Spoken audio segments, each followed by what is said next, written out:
How easy do you reckon it is to change your kitchen tap? We'll find out in a minute.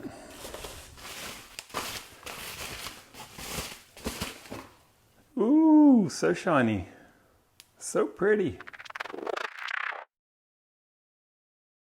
G'day, Kent here. I'm actually cheating. I know how easy it is. I've done it a couple of times before, but today I show you how to do it. Do you know what? The most important part is making sure that the water's turned off, so let's do that first.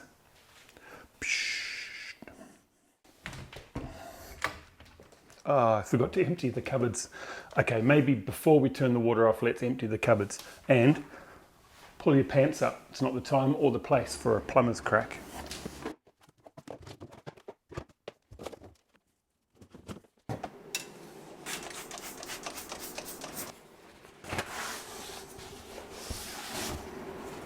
Now that it's empty, I've given it a clean, and it's a good time to have a look and just check that there's no swelling in the timber, that there's no water stains, as in water damage that might indicate any leaks. Everything's looking pretty dry. Now's a good chance to have a look while the cupboard's empty. All right, how well can you see this? So here is the hot water feed for the tap. Here is the cold water feed. It's indicated by these colors up here, blue, red. But we don't actually have any little stop valves or taps to turn off the water just here before it gets to the mixer. So we're going to have to go out roadside to where the water mains is fed to the house and turn the tap off out there. Open up one of the taps that's below the kitchen level and it releases all the water pressure from those lines. Because we're going to be climbing on our back, looking up behind the sinks there, it's going to be a bit rough on the back, I think. So I thought I'll get an old pillow and some old towels and make it a little bit more comfortable for this old boy. Oh my goodness, it's getting pretty cozy in here with a tripod and myself in a little cupboard. Okay, these ones here, these water lines need to come off from these copper water supply lines. So I'll get a set of channel locks on this part, hopefully you can see, and then an adjustable spanner on this one. That's all it's going to take to loosen it. These aren't going to be on super tight because there's a little rubber seal in there. There's going to be a few drips coming off that, but not to worry. That's why we chose an old towel and an old pillow.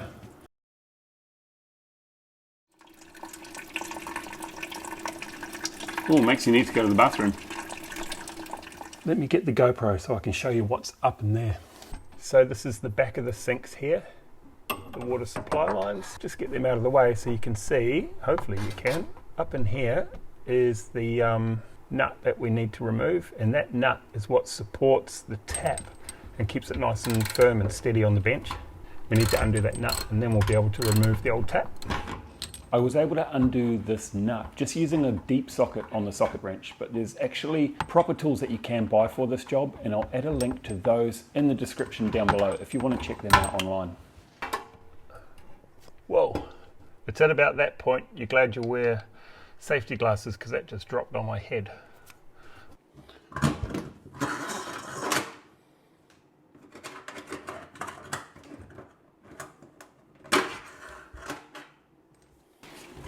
Good time to give this a clean. All right, let's assemble this one. So there's nothing particularly special about it, other than it's just a good quality one. There's going to be a little collar and also an O-ring, and we need to make sure that they go on. I think they need to go on first.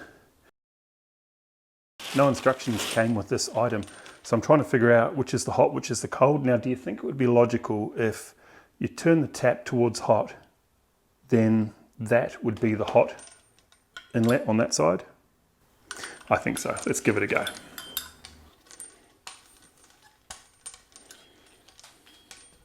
Can you see how that's got a little rubber O-ring on it just there? Don't over tighten it. If you go overboard and crank it up with a spanner, you run the risk of actually damaging that O-ring that's in there, and then it'll no longer seal.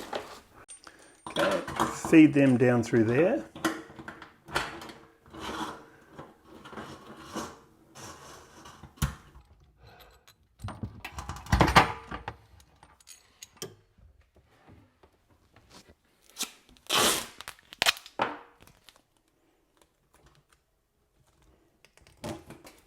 stay. That was a genius moment, just taping the tap in place, because I don't have anyone here to hold it for me while I climb underneath the bench and try and do up that nut. And speaking of doing up that nut, it's a bit tricky if your hands are like a bunch of bananas like mine, but I managed to make it happen.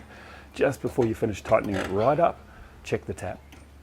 Make sure that it's nice and straight, sitting on its collar. I'll just hold it still there while I finish tightening it up to make sure that it doesn't move. Do you know what? It's actually easier with two people to do this. It's pretty good. Okay, reconnect the water lines.